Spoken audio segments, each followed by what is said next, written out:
Assalamualaikum warahmatullahi wabarakatuh. Nama saya Sita ini dari kelas 10 IPA 2. Di sini saya akan melakukan praktek tentang proses difusi dan osmosis.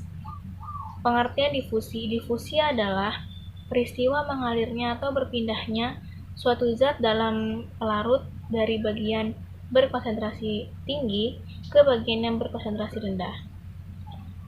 Kedua, pengertian osmosis. Osmosis adalah perpindahan molekul pelarut, misalnya air, melalui selaput semi-permeabel dari bagian yang lebih encer ke bagian lebih pekat, atau dari bagian yang berkonsentrasi larut atau misalnya air rendah, hipotonis, ke konsentrasi pelarut, misalnya air tinggi atau hipertonis. Pertama, saya akan melakukan proses difusi terlebih dahulu. Salah satu proses difusi adalah pembuatan teh celup. Bahan-bahan yang diperlukan pada proses difusi adalah: yang pertama ada air panas, yang kedua ada air dingin, yang ketiga ada 2 buah teh celup. Yang pertama, kita masukkan teh celup. Teh celup pertama kita masukkan ke dalam air panas. Yang kedua, teh celup yang kedua kita masukkan ke dalam air dingin. Dan kita lihat setelah 2 menit.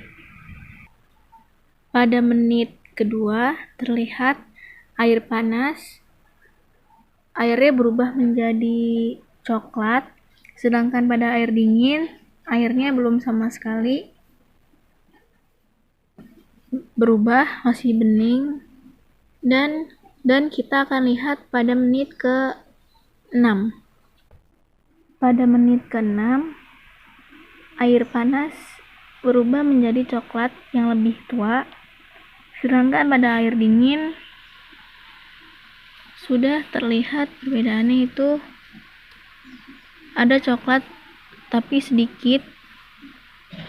Jadi kita tunggu selama 2 menit lagi. Jadi total semuanya ini 10 menit. Kita tunggu 10 menit.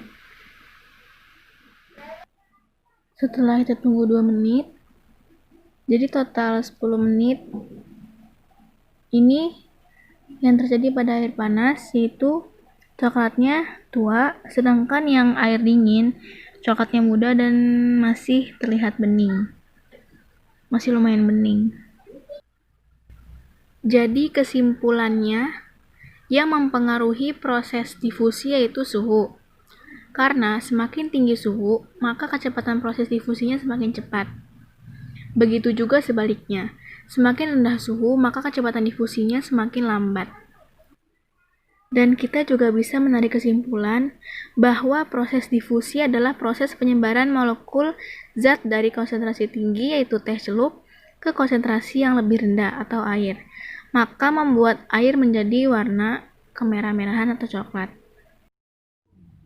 Pada percobaan kedua, kita akan melakukan proses osmosis. Yang dibutuhkan adalah yang pertama, air, gelas yang diisi air. Yang kedua ada tomat, 2 buah tomat. Terus yang ketiga ada garam.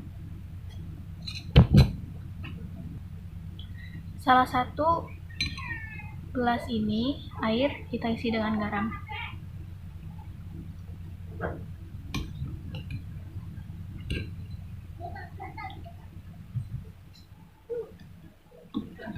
Kita aduk sampai garamnya larut.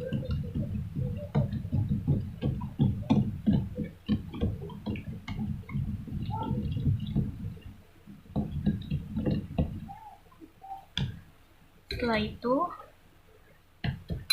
kita masukkan tomat ke dalam.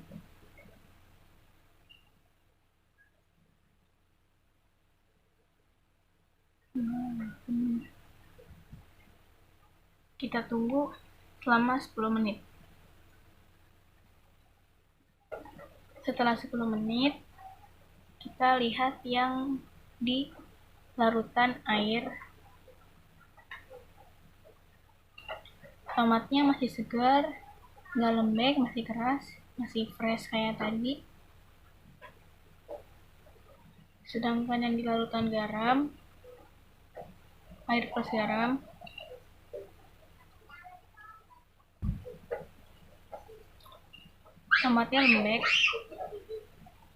tomatnya lembek dan agak mengkerut, nggak fresh kayak tadi.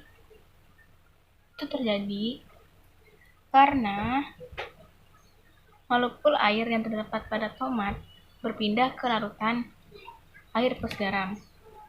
Hal ini terjadi karena tekanan osmosis, di mana molekul air yang terdapat pada tomat ini daya konsentrasinya lebih rendah dibandingkan air plus garam sebagai pelarutnya. Jadi, molekul air yang memiliki daya konsentrasi rendah akan berpindah ke molekul air yang memiliki daya konsentrasi yang lebih tinggi. Sekian video dari saya, kurang lebihnya mohon maaf. Wassalamualaikum warahmatullahi wabarakatuh.